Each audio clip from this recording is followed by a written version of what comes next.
কে যেন জিজ্ঞেস করলো আমাকে? হ্যাঁ, আমি নুন দিয়ে পান্তা খেয়েছি কিনা? আরে আমি জেলের ছেলে, আমার নিঃশ্বাসে প্রশ্বাসে নুন রয়েছে। স্যার 1 কেজি টমেটোর দাম কত জানেন? বলুন তো, লবণ কত করে কিলো?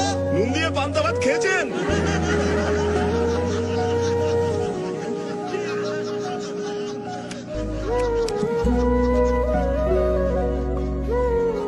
আজ আপনাদের কথা শুনে খুব লজ্জাই করছে আমার। সত্যি কথা বলতে 1 কিলো টমেটোর দাম আমি জানি না। টমেটোর দাম জানে না, নেতা হতে এসেছেন? এই স্যারকে টমেটোটা চিনিয়ে দে না।